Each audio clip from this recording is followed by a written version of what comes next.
Hello everybody, welcome back. I'm the Strategy Professor, and today we're going to be doing the AD Carry tier list. As always, if you enjoy the content, please be sure to like and subscribe. It really helps out a ton on the channel. It's quick, it's easy, it just takes a couple of clicks. So like, subscribe, helps out.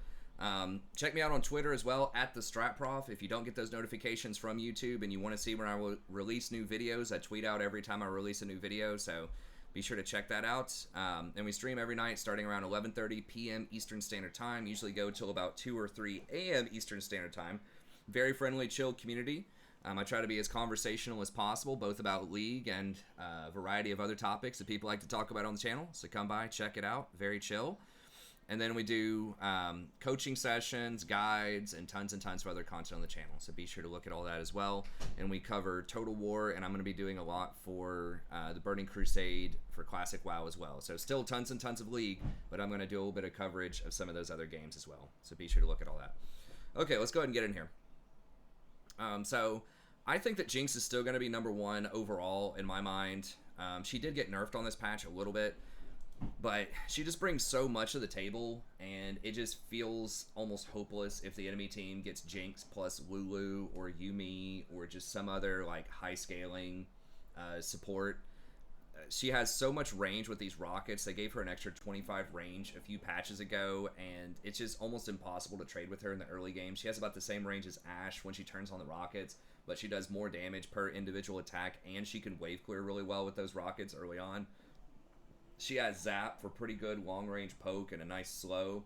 Chompers is very helpful against many engaged champions. You can combo it together with other engaged supports. So if your Leona or your Thresh goes in and you can drop those Chompers right on the enemy, you know, that can be a huge bit of extra CC that goes through. And then, of course, she scales super well late game because of how the rockets interact with a lot of the other things out there, right?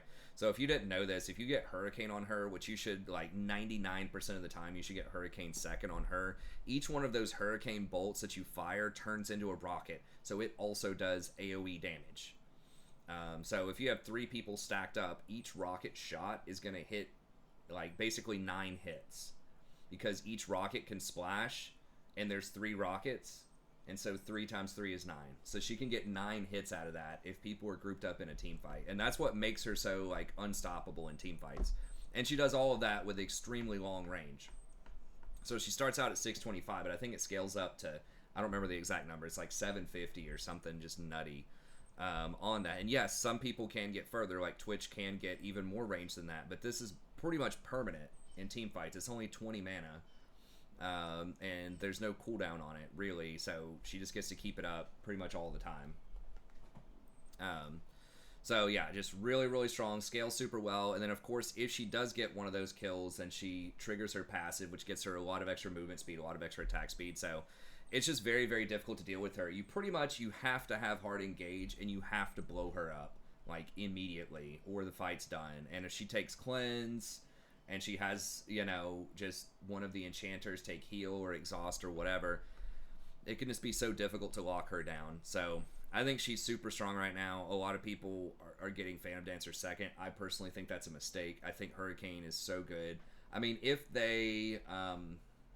you're just never going to have a team fight, if they have like double assassin on the enemy team or something like that, I could maybe see Phantom Dancer, but I mean, it does have a slightly higher win rate, I guess, but I don't know, man. Rockets are just so good, or the Hurricane's just so good with the rockets, and that also gives you a ton of extra wave clear. You just pretty much instantly clear waves or jungle camps or whatever it is you're trying to do. She takes Barons really quickly, takes towers really quickly. Because her minigun is just attacks so fast, it just shreds single targets too. So she's pretty good even against like big tank front lines. So she's just way too strong right now, and just scales way too well with Lulu and Yuumi, who are both, you know, powerhouse picks, especially Lulu right now. So that's why I have her as number one. She's okay by herself. You do have to be careful if you have a support that's just going to abandon you. You know, if you have like an Alistar that's just going to roam, or a Bard or something like that, and you're by yourself against like, you know, Leona Jhin or something like that in the bot lane, yeah, that's problematic that she doesn't have a blink like an Ezreal or something like that. But with the long range, the chompers, and the extra movement speed that you get in fights, she can be relatively safe with her positioning compared to some of the other champs in team fights. So I think she's super good even after the nerfs. Very strong champion. And then Jin is another one who just kind of this entire season, he just finds a way to be relevant and good. There's almost never been a point where he's been below 52%. And he's kind of back there again right now. And what is it about Jin? Well, he just has a lot of utility in his kit, right? He has very good wave clear early with the dancing grenades, which also usually provide some harassment. And it's a very cheap ability. I think it's like 50 mana to start. 40 mana to start and scales up to 60. It really should be plus 10 mana per point, but as it is, it's cheap. It's on a fairly low cooldown. It helps you last hit, helps you, push the wave, gives you a little bit of poke. Then the W is super strong because it adds in that extra root duration. I think it's a 0.75 root. Super long range if you can hit it. So that pairs very well, kind of like Jinx's Chompers. That's going to be very strong with your engaged champs, your Thresh, your Leona, all that kind of stuff, except he has way longer range than Chompers, 3,000 range. So you can do this, even if your support gets really far ahead of you. That's going to be nice. And then you have your ultimate as well to snipe people down from a distance. So it's kind of like roaming. If you're really good at shooting that, you can shoot it halfway up the river and influence a fight, in the jungle or in mid lane. So it's very skill expressive. I think he's a great just design as an AD champion anyways. It feels like if you lose to Jin, you're probably just getting outplayed at a certain point. Now, he does have kind of an absurd amount of burst in the early game. He can be annoying to play against, but I think he's a unique and interesting champ. So I'm glad that he's in the meta overall. He's a great user of Gale Force, which is super strong right now. And then, the old classic, the Collector, which somehow has not been nerfed the entire season, is still really good on him. So he's one of the few kind of old school Dark Harvest Collector ADCs that are still left and are still in the meta. But he's very good at it. And the movement speed with the Boots of Swiftness and every time he crits, he gets extra movement speed is pretty nice. And especially now that we're starting to have some more assassins in the meta that are coming back because they nerfed a lot of the tanks, like the Hecarim's, the Udyrs. Those champs are still pretty good. But the fact that they nerfed those is allowing things like the Kha'Zix and stuff like that to come back. And Jin is one of the better ADCs against them. They're still good against him, but just the fact that he does so much upfront damage, if he fourth shots them, he can, do half of their health or more. That is pretty nice, right? Versus Jinx, who's Kha'Zix gets on her, she's pretty much done. And he gets that movement speed to try to run away from him. And he has his W, to root him and his traps. So he's decent at peeling back and, providing a lot of upfront damage on the assassin and just hoping that your support can CC him long enough for you to kill him. So I think he fits in pretty well. He is worse against tanks just because he doesn't have a lot of sustained attack speed, which is what you really need to crack through a lot of these tanks. Whereas Jinx does have that, but there are enough squishy champions, especially in YOLO Q, that are running around that he's going to be pretty good against. So I think he's great. It's still just going to be Gale Force, Executioners, or Gale Force, Collector, Infinity Edge. So really strong champ. And I think we're back on the Dark Harvest. I have seen some Fleet Footwork gens work as well, which can be okay, especially in kind of a tougher lane, but I really like Dark Harvest because there's so many long-range ways that you can trigger this to finish people off with your ultimate, with your W, all that kind of stuff. So, very good. I forgot to mention about Jinx as well. Her rocket did get nerfed, but it still does an obscene amount of damage. It has a higher execute than Smite, so it's harder to execute and steal Bear and a Dragon, but it can be done. But it's just a low cooldown, easy way to get 1 or 2 free kills in most games. So that's another thing. There was another thing, too, that I just remembered that's really good about her. But she's just damn good. She has so many things. I'm probably forgetting half of them. But Jin's good as well. Okay, Tristan is another one who's really good. You are seeing her more in the mid lane at kind of high-level play. But I think she's probably the best, hard aggro, snowball bot laner. Because she can just jump right in with her W. It does has really nice range. It's 900, I think, range. Yeah, 900 range. Does quite a bit of damage in the early game. She's probably got the strongest level 2 for an ADC in the game. So you just jump right on them, throw that bomb on them, start auto-attacking, and if they don't flash immediately, then they're going to die. Because if you get that bomb reset, then you can jump again. It's just almost impossible to match her damage early on, especially with Halo Blades. So excellent if you have that Leona, if you have the Thresh, just something that wants to go hard level 2. She's very, very good at that. And once you get ahead, it's almost impossible to even be in the lane when she's in the lane, because she can just jump on you from a million yards away and just, fly in there with the support, and you're going to die if you don't have your flash, if you can't 1v1 her, which is difficult to do in the early game. So she's got that going for her. Then she takes towers very quickly with her bombs. She can wave clear really quickly with the bombs. She's also pretty safe. If you're getting like turbo ganked, you can jump away with your W, and it does have that buffer mechanic where even if you get hit with a piece of CC, you can still jump away. So like you can jump even if Blitz Hook hits you. If you time it correctly, you can still jump out of it. It's this really squirrely code that they just haven't fixed in Season 1, and they've acknowledged it, and they said they're not going to fix it. So they just think it's a feature of Tristana, and very few other champions have that. So being able to have that buffering is very strong. And then, of course, her ultimate does a ton of damage. It's like 300 damage level 1 that can knock people away that's on a low cooldown. So it's really, really good. Level 6, all in. She can dive towers really well if she has to, because when she gets that kill, she can jump back out with her W if she just happens to get tower aggro. So just really strong champ. And then late game, she scales pretty well. I would say it's not as good as Jinx or Twitch or Vayne, but it's still pretty good. She gets nice range per level, so she kind of get, not, I don't think it's quite as much as Jinx, but she can get like quite a bit, like maybe 700 range late game. But she doesn't have any like persistent AoE damage. So like unlike Jinx's rockets with Hurricane, she's not going to get Hurricane. She's going to go for that Kraken and then Storm Razor. So she gets as much like upfront burst damage during that bomb window as possible to make sure she gets the kill for the reset.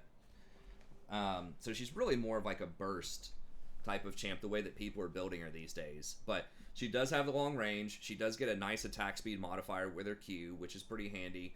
And she's pretty safe, again, with the W, with the pushback on the R. She can be pretty safe. But yeah, if she's just trying to go toe-to-toe in a team fight and just try to have a shootout with Jinx, Jinx is going to massacre her. But if you do snowball early, then she can be very strong. Okay. And then Kaiser's another one. She's just kind of evergreen. There's always the chance. She just has the kit to go off and do things. She is getting picked a lot in pro right now with a pretty decent win rate. But for most people, she still has a 50% win rate. So not terrible, but not great either overall.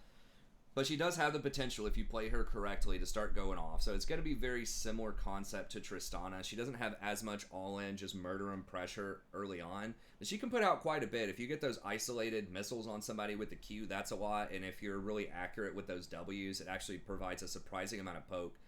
And especially if you pair her together with a support that has a lot of CC, that can add extra stacks of her plasma on there, like Leona's perfect for early game aggression, because you know, when Leona goes in, it's just going to put 2 stacks on him immediately. Thresh and those types of champs are all going to be pretty solid on her early on. Nautilus is another one that's pretty good. But she can throw out some decent damage early. And then late game, she just has a lot of mobility and a lot of utility, so she can use her ult to dodge things and get a big shield and dive that back line, you know, and assassinate people with your Q, go invisible, you know, with her E, so it's difficult to have any of those point-click targeting types of abilities that can latch onto her. And then she also has the Gale Force and then the Collector as well, just to help you get some of those extra assassination kills. So very, very strong champion. She has all the tools that you need to win, so you just got to win with her. But yeah, these days it's Gale Force, Collector, Infinity Edge. So she's had a lot of different items over the years that you can build on her. This was one of the most famous, I think, goof-ups by LS, and I love LS, but he was so wrong about this champion, and I was so right about her years and years ago. And he came out and he said, oh, as soon as they nerf her numbers, she's worthless. Her kit doesn't do anything. Please. She's been the most dominant ADC in pro basically since she was released. There are very, very few metas where she's not at least like some presence. It does happen, but it's rare because there's so many different builds, right? We've seen AP builds, now we've got crit builds, we were seeing on-hit builds with Ginsu, and you know, all that type of stuff. So anyway, she's just pretty much always going to be strong, and if you want to learn an AD carry that's, again, going to almost always be relevant in a meta, then she's an excellent pick, right? So like Jinx, if they nerf Jinx a couple more times, she might fall off, right? Or if they nerf like Tristana a couple of times, she might fall off. Jin's another one who's almost always good because he can build lethality or crit. Yeah, Kaiser's definitely a good one to learn. Okay, getting down to tier 2 here, and these can still be very good if you play them very well. I just think that these are kind of the most exceptional ones, especially the first 3. The Jinx, Jhin, and Trist that's kind of like the trinity of death. If the enemy has one of those and you don't, it's a problem. But these next ones are pretty good. Aphelios, kind of like Kaiser, very high skill cap. I think he has a lower win rate right now. He might even be negative on the win rate. But I think if you choose, like if you use his guns correctly, then like Kaiser, he has all the tools that you would need for most situations. He has a pretty low win rate, honestly, at 46. But I've still seen him do pretty well. And I know in like high level play, he does well. But you're just going to go with the Kraken and then Phantom Dancer, Infinity Edge combo, and you just have to choose the guns, right? He does have the CC. He can engage with his ultimate plus the purple gun, Gravitum. He has really good kind of skirmishing power when he gets the turrets plus the red gun, the lifesteal gun plus your turrets. It's very strong. Really nice follow-up AoE damage if he has, you know, the flamethrower, like flamethrower turrets for a team fight. So he has a lot of tools in this kit, but he is somewhat squishy. He doesn't have any movement speed. His CC is conditional on if he has Gravitum or not. So he can be good. Most of the time I would recommend like Jinx if she's open. But overall, he is still going to have a lot of potential there if you're really good on him. Now, Twitch is something that a lot of people really sleep on. His win rate's not like super impressive. It's okay at 51%. And this is just a champion that's just he's just always good in solo queue. Twitch will find a way. If you're good on Twitch, he's probably one of the best. Definitely a top 5 one trick for solo queue, I think, because he's almost never picked. He's never banned. And then if he gets ahead in, you know, most elo brackets, low diamond and lower, people are just not going to respect that invisibility 9 times out of 10. Right? So if he gets ahead, he's just going to be able to roll up invisible and just keep picking people off and just keep snowballing over and over again. And he scales extremely well because his ultimate has really long range, even longer than Jinx. It's AoE, hits everybody, it can crit, it applies on-hit damage, and it applies his poison, so that his Contaminate's going to do 1 billion damage. So I'm sure everyone's seen that, where Twitch gets to like 3 items, and it's just like deletion. And it's so hard, like, to deal with him too, because he can be waiting around invisible. I think his Q lasts for like 15 seconds or something. So he can just be chilling in the back, like a smart Twitch will just chill in the back and just wait until a lot of the key cooldowns are used, right? Wait until Leona's already used her R, wait until Ashe has used her arrow, or whatever, Vi's used her ult, just wait on it, and then as soon as people commit to the fight, then he just pops up when you don't have any cooldowns to deal with him, and deletes everybody.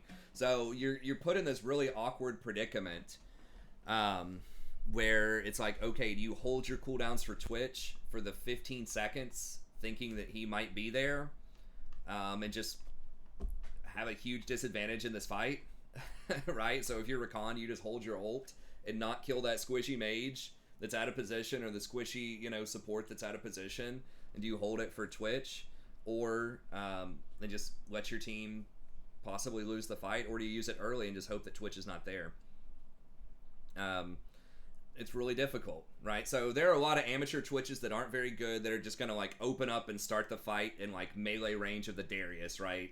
There are a lot of Twitches are like that, but the really smart ones are going to wait and be patient, look for those cooldowns, and use that maximum 850 range to just be an absolute terror to deal with. So I think he's very good, and his trading early on is actually not that bad if he takes press the attack, which he pretty much does. If you get 3 attacks on somebody, you trigger that, then it's going to make your Contaminate do even more damage. So in a lot of fights early, if he drops that Venom Cask and just starts auto-attacking, it could be pretty hard. Like, he can do a lot of damage if he gets fully stacked poisons.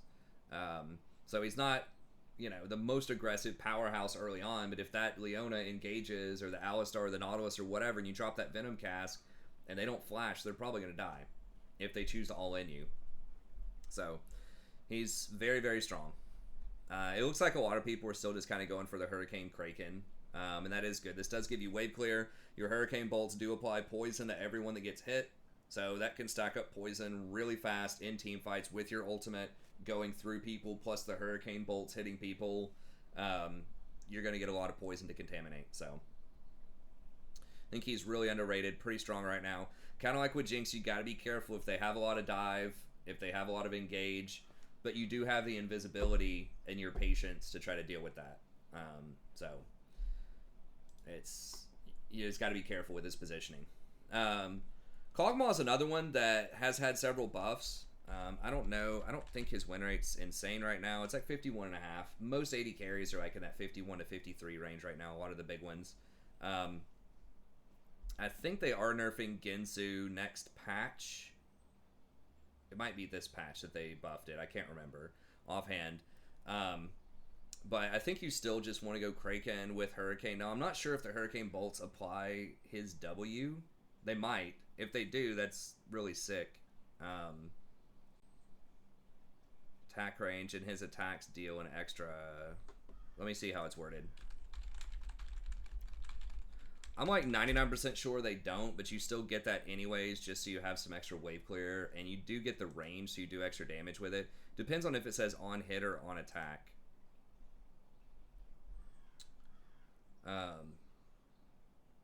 Basic attacks. Well, they deal bonus magic damage on hit. Okay, maybe it does apply. Does it have details on it? Does not apply to structures. I don't know offhand. It might actually apply to enemies because it says on hit. It says basic attacks on hit. But either way, tons and tons of damage. Very good tank shredder. He has huge range, so it's kind of like Jinx, but he attacks even faster than Jinx, I think. Doesn't quite have the same AoE power that Jinx does with her rockets, but still just does an absolute massive amount of damage, especially if you pair him with Lulu. It's such an insane combination because it gives you the movement speed to kite people and to run people down with your W. And then you also get that extra on-attack damage of picks while you're just turbo attacking people super fast. So I think he's very good. Most people, I believe, are just going Infinity Edge third instead of Rageblade. Rageblade did get buffed, but Infinity Edge is still very strong. Your W still can crit, even though it's magic damage.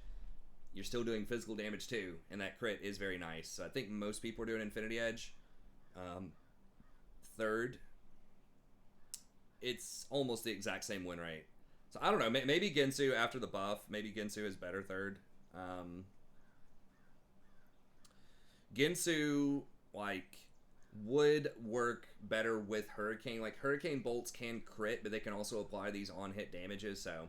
I don't know. It looks like they're both viable. This is way cheap. Is this the 2600? Okay, so if it's 2600, maybe that is where you need to go because Infinity Edge is very expensive. So that makes sense. Yeah, now you have a much faster build path. 2600 for Hurricane, 2600 for Ginsu. Okay, that makes sense. But anyways, very strong, especially with Lulu. You do have to have protection. You'll probably want to take cleanse with him in a lot of situations. But if you do get that protection, he can be strong. And he does build like a pretty good chunk of... or he does a pretty good chunk of magic damage. So if you need some mixed damage on your team, if a lot of your team is AD, he can be a pretty good option. Vayne's another one who has been coming up a lot after they've nerfed some of these other ADCs, and she's just very good at skirmishing. She has so much mobility with her Q, and then she can go invisible when she has her ult. She can run people down. It's all about how well you use that tumble. We were playing with a Vayne the other day, or yesterday, and everyone's seen it, of course, who just, like, tumbles forward. She pretty much never tumble forward, like, almost ever. Because you can already run people down with your R. You should be using that tumble to dodge their abilities, right? So that they can't trade back with you. So when you're tumbling, you need to be tumbling backward or tumbling sideways, or, like, diagonally or whatever. You need to try to stay max range when you're firing. So many Vaynes just try to go closer than their max range and they'll just get pulled or CC'd or whatever. But really you need to be using that Q, you know, as mobility to dodge, not to try to run people down. Because you're already going to be good at that. That's my opinion. I mean, if they're like 100% dead, right? If it's like they're at 10% health and you're at 90% health, sure, do whatever. But in a lot of hot team fights, I just see Vaynes just tumble and get too close and end up getting blown up. So some people are going for the Ginsu second, which you could do, like, Ginsu's into Blade of the Ruined King, but I think Infinity Edge is still where most people are, just because Phantom Dancer is also cheap and is also a super strong item. But Yeah, she's very good if you're going to have longer fights, especially against tanks. She's going to be the premier tank shredder. Is a pretty decent option. Pretty rough in the laning phase, but you can definitely make her work. And then Samira. Samira is actually a lot better than people thought she was going to be after those nerfs. It just kind of depends on how far ahead she gets and what she's up against. If you use that, W correctly, that helps out against a lot of engage out there. Whether it's Ashe Arrow, it doesn't help out against Leona that much. I guess it can block Leona's E or like Blitzcrank's hook or whatever. That can be pretty good, and there are a lot of champs that have knockups. Even some little knockups that people forget about, like Thresh's Flay counts as a knockup for her passive, so you can dash in and hit them up, with the passive. So pretty good combination with a lot of different champs. She can CC fairly safely early on with her Q. It's very spammable. It's almost like an Ezreal Q. Not quite the same range, but if you're having a hard time early, you can still farm and get into the game.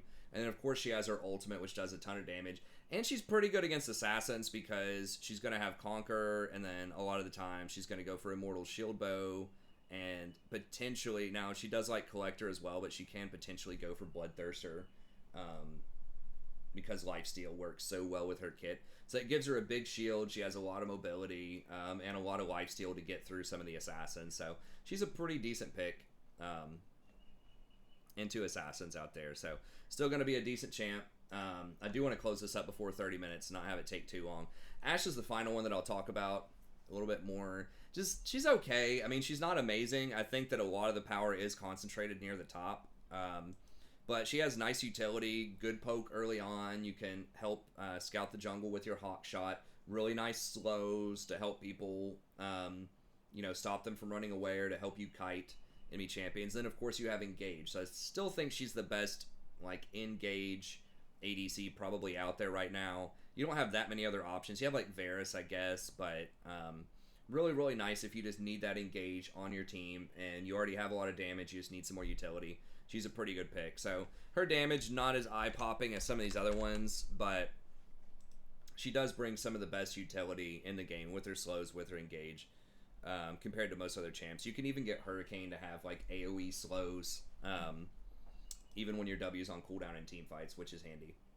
And then the other few that I'll mention here, Sivir's, okay. A lot of people have been doing this, lethality Sivir build. It's all right.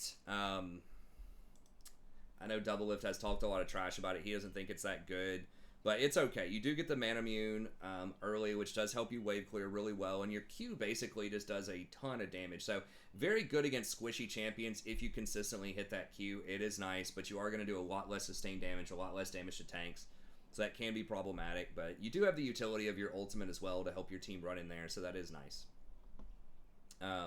Senna can be good. I think if you are in higher elos, if you do fasting Senna, and it does help generate a lot of extra effective gold for your team to stack those souls, get that support item, and then allow one of your tanks or something else to power up as the support in the bot lane. So depending on your comp, it can work, but I just think in solo queue most of the time, her attack speed is just so slow. I think she's a better version of Caitlyn, but I still would just rather have one of these hyper carry, fast attacking champions in a lot of situations. Draven can be good if he snowballs, if he gets ahead early. I just think the meta right now, if you want that type of thing, I'd rather just play Tristana to try to pressure and get ahead early, or Jen. I think both of those just do it better right now, but he's still okay if you're a Draven one-trick. Miss Fortune, I'm not entirely sure why she's fallen off. She's okay right now, but I think a lot of it is just people aren't grouping up for the team fights as much. It's still happening some, but she was a lot stronger when lethality was really good earlier on in the season, so crit's all right with her. She still brings quite a bit of utility, but it just feels like it's not as strong as some of the other champions out there, at least in my experience, and her win rate's not that great. Varus is coming back. People are playing him more. I still think he's bad. I mean, his ultimate's nice, but people are messing around with these Legolas sniper builds. I just haven't seen any that are that impressive. I've seen Varus do okay from time to time, but I think that's more of a player than a champion type of thing. So he's all right. And then I just really wouldn't touch Ezreal right now. He's so weak since they nerfed Essence Reaver. That's what made him really strong, was not having to get mana immune, getting Essence Reaver coming online and being stronger a lot earlier, and they've kind of nerfed that down, so he's just not as strong as he used to be. He was very good for a couple patches, but now he's just not as good. But anyways, that's going to be it. Thank you very much. Hope you enjoyed it. Be sure to like and subscribe if you did. Check out the rest of the content, and I'll see you next time. Have a good day.